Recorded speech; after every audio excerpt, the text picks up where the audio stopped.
बिस्मिल्लाहिर्रहमानिर्रहीम। अस्सलाम वालेकुम। मैं हूं हसनैन अल्ताफ और आप देख रहे हैं मेरा यूट्यूब चैनल। तो 2 दिन पहले एतजाज अहसन साहब ने आर्मी चीफ साहब के हवाले से स्टेटमेंट दी थी। तो खैर शुरुआत उन्होंने की थी, तो उसके बाद आजम खान सवाती साहब ने भी 2 स्टेटमेंट्स दी हैं। तो वो भी हम इस वीडियो के अंदर डिस्कस करेंगे। तो हम इस वीडियो के अंदर एतजाज अहसन साहब की स्टेटमेंट और आजम खान सवाती की जो स्टेटमेंट्स थी उनका कंपैरिजन करेंगे, और उस स्टेटमेंट की वजह से आजम खान सवाती साहब को गिरफ्तार किया गया है। तो उस गिरफ्तारी के पीछे किसका हाथ है वो भी हम डिस्कस करेंगे इस वीडियो के अंदर। तो उसके बाद हम इमरान खान साहब की जो स्टेटमेंट थी वो काफी हैरान कौन थी, उस स्टेटमेंट ने काफी हैरान किया है लोगों को, हम वो भी इस वीडियो के अंदर डिस्कस करेंगे। तो पहले मैं बताता चलूं आपको कि एतजाज अहसन साहब की जो स्टेटमेंट थी वो क्या थी। एतजाज अहसन साहब ने कहा अपनी प्रेस कॉन्फ्रेंस में, उन्होंने कहा कि ये शरीफों के जो मुकदमात थे, मतलब जो मरियम नवाज साहबा के, शहबाज शरीफ साहब के और नवाज शरीफ साहब के, उन्होंने कहा कि ये हथेलियों के ऊपर लिखे हुए थे, ऐसे मुकदमात थे, मतलब कि इतने क्लियर थे कि इन मुकदमात से ये कभी बच भी नहीं सकते थे। तो इनको बचाया गया, इनको एनआरओ 2 दिया गया। तो इस चीज का जिम्मेदार उन्होंने जनरल कमर जवेद बाजवा साहब को ठहरा दिया, जो कि मैं समझता हूं काफी गलत इल्जाम है, काफी गलत बात है। ये आपके पास इस चीज का सबूत होना चाहिए, बगैर सबूत के आप किसी के ऊपर इल्जाम नहीं लगा सकते। तो खैर आगे आजम खान सवाती साहब ने भी एतजाज अहसन साहब के बाद उन्होंने भी फिर आगे अपनी स्टेटमेंट्स दे दी हैं आर्मी के हवाले से। तो उन्होंने 2 स्टेटमेंट्स दिए हैं, तो एक पहले मैं आपको सुना देता हूं। उन्होंने कहा कब तक इंपोर्टेड हुकूमत और इसके मुजरिम और इस्टेब्लिशमेंट में उनके 5-6 आका हमारी कौम के मुस्तकबिल से खेलते रहेंगे। क्या आपने एतजाज को सुना?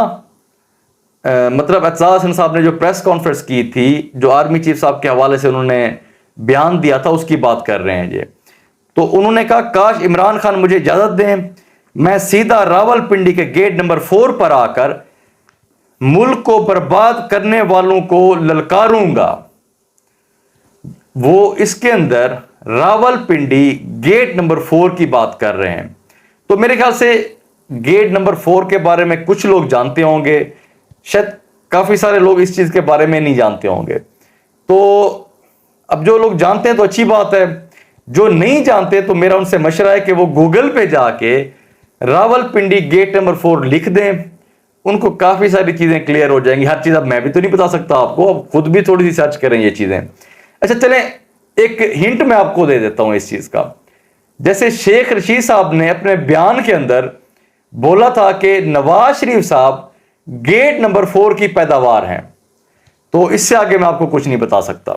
अब आजम खान सवाती साहब का जो दूसरा बयान है, जिसकी वजह से उनको गिरफ्तार भी किया गया है, अब वो बयान उन्होंने दिया था जब शहबाज शरीफ साहब और हमजा शहबाज साहब को, जो उनके ऊपर मनी लॉन्ड्रिंग का केस था, उनको अदालत की तरफ से ब्री किया गया। उन्होंने कहा कि बाजवा साहब आपको बहुत बहुत मुबारक हो, और चंद जो आपके साथ हैं, आपका मंसूबा वाकई काम कर रहा है और तमाम मुजरिम इस मुल्क की कीमत पर आजाद हो रहे हैं।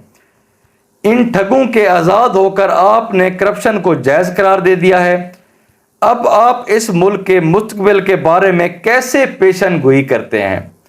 आजम खान सवाती साहब बाजवा साहब को मेंशन करके ये बात कर रहे हैं। तो मैं समझता हूं कि ये भी बहुत बड़ा इल्जाम है।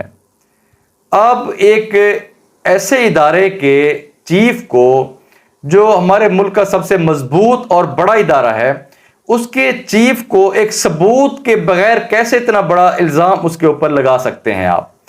जैसे एतजाज अहसन साहब ने कहा था कि एनआरओ 2 जो है वो बाजवा साहब ने दिया है, तो आजम खान सवाती साहब का भी उसी तरह कहना था कि एनआरओ 2 जो है बाजवा साहब ने दिया है। तो ये इस किस्म के जो इल्जाम हैं, जो इस किस्म के आप मुतनाज़े बनाने की कोशिश कर रहे हैं, तो एक सबूत के बगैर मैं समझता हूं कि ये नहीं करना चाहिए। तो खैर इसके बाद आजम खान सवाती साहब को गिरफ्तार किया गया। अब पाकिस्तान तहरीक इंसाफ की तरफ से एक चीज समझी जा रही है कि जो भी मतलब काम हो रहे हैं, जो भी कुछ नया काम होता है, जो भी उनके अगेंस्ट कोई कुछ काम होता है, तो वो इस चीज का जिम्मेदार एस्टेब्लिशमेंट को समझते हैं।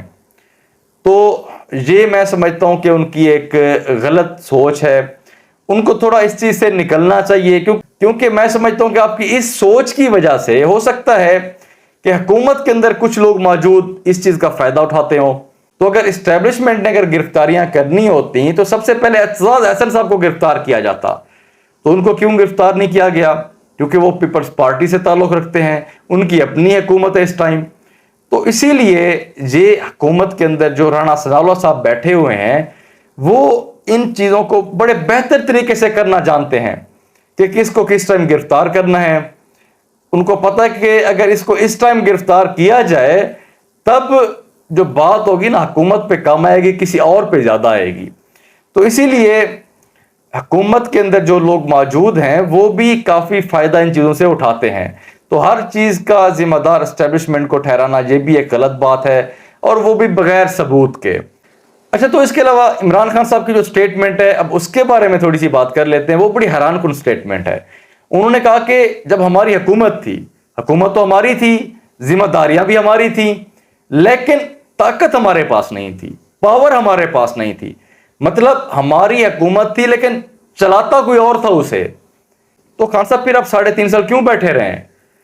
آپ 3.5 سال کی بجائے آپ 3.5 مہینے کے اندر عوام کے اندر آ کے عوام کو بتاتے کہ میں ایسی حکمرانی کو، ایسی پرائم منسٹرشپ کو ٹھوکر مارتا ہوں، لات مارتا ہوں جس میں مجھے طاقت ہی نہیں دی جاتی، جس میں مجھے میری مرضی کے مطابق کام نہیں کرنے دیے جاتے۔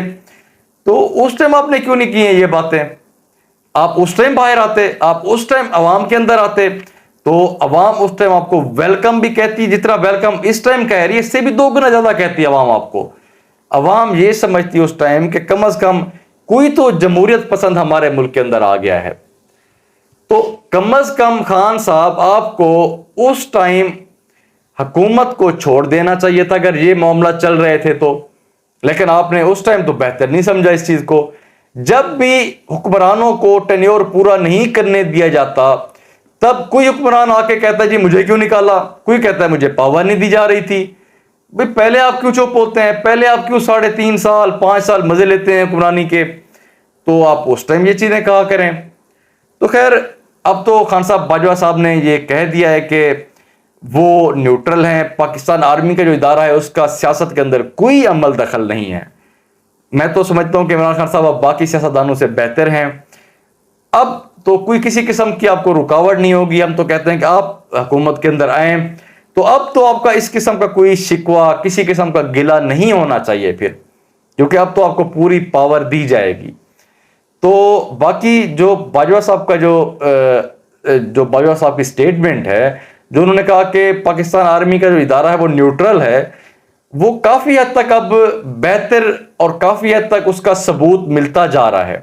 کیونکہ اب یہ دیکھیں کہ نواز گروپ والے کہتے ہیں کہ عمران خان لاڈلا ہے اسٹیبلشمنٹ کا، عمران خان کہتا ہے کہ یہ سب لاڈلے ہیں، ان کو NRO 2 مل رہا ہے۔ پہلے تو کم از کم آپ یہ فیصلہ کر لیں کہ اسٹیبلشمنٹ ہے کس کے ساتھ۔ آپ سے پہلے تو یہ فیصلہ نہیں ہو پا رہا کہ اسٹیبلشمنٹ ہے کس کے ساتھ۔ اب یہیں سے پتہ چل رہا ہے کہ باجوہ صاحب کی جو سٹیٹمنٹ ہے وہ کافی حد تک بہتر ہے۔ تو بہرحال آج کے لیے اتنا ہی، پھر انشاءاللہ اگلی ویڈیو میں ملاقات ہوگی۔ فی الحال کے لیے اللہ حافظ۔